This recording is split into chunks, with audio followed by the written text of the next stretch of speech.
স্থানীয় সরকার মন্ত্রী ও বিএনপি মহাসচিব মির্জা ফখরুল ইসলাম আলমগীর বলেছেন, অধ্যাপক ডাক্তার আব্দুল কুদ্দুস ছিলেন একজন দেশপ্রেমিক ও আদর্শবান চিকিৎসক। তিনি আমৃত্যু গণতন্ত্র পুনরুদ্ধারের আন্দোলনে সক্রিয় ছিলেন। পেশাজীবীদের সংগঠিত করার ক্ষেত্রে তার ভূমিকা অবিস্মরণীয় হয়ে থাকবে। তিনি আজ শেরেবাংলা কৃষি বিশ্ববিদ্যালয়ে জিয়া পরিষদের কেন্দ্রীয় কমিটির প্রয়াত চেয়ারম্যান এবং বিএনপি চেয়ারপারসনের উপদেষ্টা অধ্যাপক ডাক্তার মোহাম্মদ আব্দুল কুদ্দুসের স্মরণে এক আলোচনা সভা ও দোয়া মাহফিল অনুষ্ঠানে এসব কথা বলেন। মির্জা ফখরুল ইসলাম আলমগীর বলেন, জিয়া পরিষদের মাধ্যমে তিনি শহীদ জিয়ার আদর্শকে উচ্চশিক্ষা প্রতিষ্ঠানগুলোতে ছড়িয়ে দিয়েছিলেন।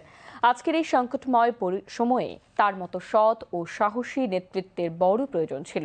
তার অভাব পূরণ হওয়া নয়।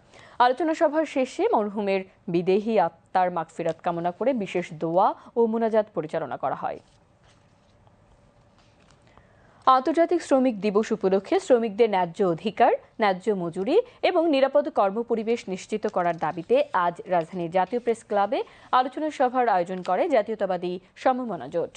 জোট ও গণদল চেয়ারম্যান এটিএম গোলাম মাওলা চৌধুরীর সভাপতিত্বে অনুষ্ঠানে বক্তব্য রাখেন সংসদ সদস্য জয়নুল আবেদিন ফারুক, গণতান্ত্রিক পার্টি চেয়ারম্যান এস.এম. শাহাদাত সহ জাতীয়তাবাদী সমমনা জোট ও রাজনৈতিক দলের নেতৃবৃন্দ। জয়নুল আবেদিন ফারুক বলেন, বর্তমান সরকার মানুষের সেবা করার সরকার। ফ্যাসিবাদ মুক্ত বাংলাদেশে গণতন্ত্রের ধারক হিসেবে সকলের সহযোগিতা নিয়ে কাজ করতে চায় সরকার। মানুষের সেবার সরকার।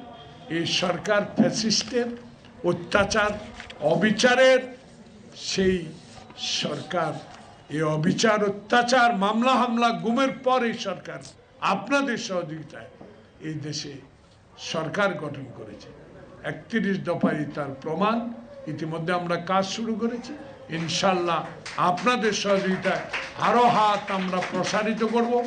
জনগণের গণতন্ত্র সংবিধান, এই সংসদ মাথার উপর রাখবো।